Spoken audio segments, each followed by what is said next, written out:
Chapter 2. The Return of the Diviner 2. Noisy, Ying Zijin said with a languid look in her eyes.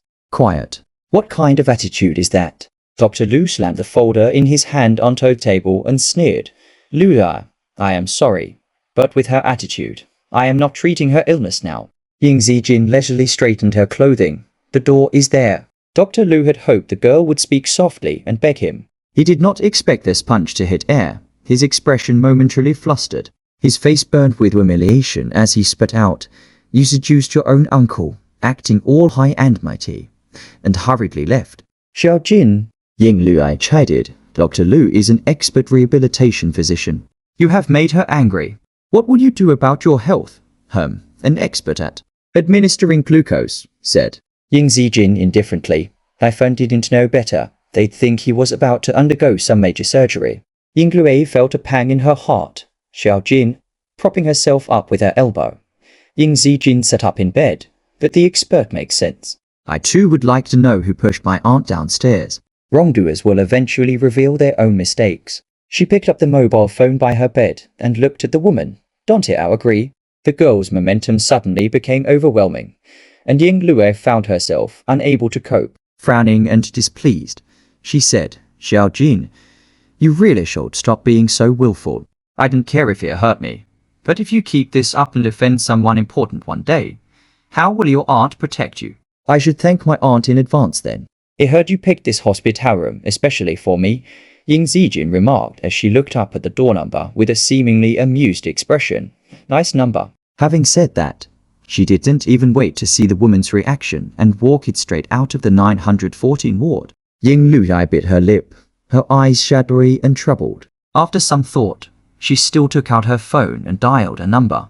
Answer connected. She spoke in a loud voice. Moyun, Xiaojin usually listens to you most.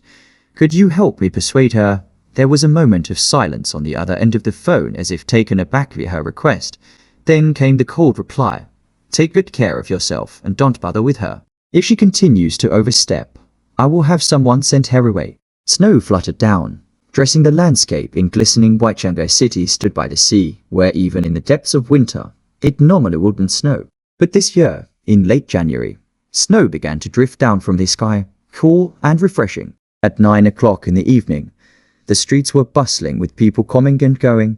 The girl was dressed in only a simple black blouse, with long, straight legs, she carried a shoulder bag, and walked slowly, completely out of sync with everything around her. Her complexion was pale yet strikingly beautiful. Occasionally, the light from neon sign skimmed across her eyes and brows, as if casting a slow-moving halo of shattered stars. 9. Hey, the seventh young master. Nai Chao's gaze fixed instantly and he nudged the person next to him. Kiss Hoi just swore. The man appeared nonchalant. Saw an old flame again. He leaned casually against the wall, his frame tall and his posture relaxed, exuding a playboy vibe. His fingers as delicate as plum blossoms, toyed with a ring, looking even whiter than jade. The snow hazed his features, which did not hide his pure and dazzling beauty but seemed to set him apart from the mortals. The man had naturally smiling, peach blossom eyes, gently curved, as if bearing affection for everyone. Those eyes electrifying and irresistible, like becoming a soul-stirring seducer. Nai Chao thought to himself. No wonder those socialites couldn't see any O'Neills when confronted with such a face. He, a man, felt like kneeling no old flame.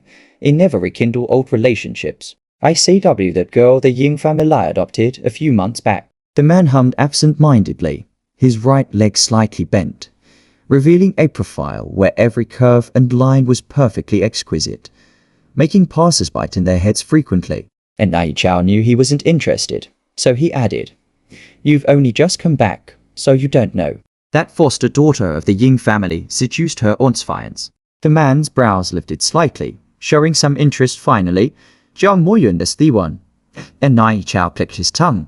She's got guts. Jiao Moyun was a generation older than these young masters, only 5 or 6 years older by age, not even 30 yet, and already the head of the company.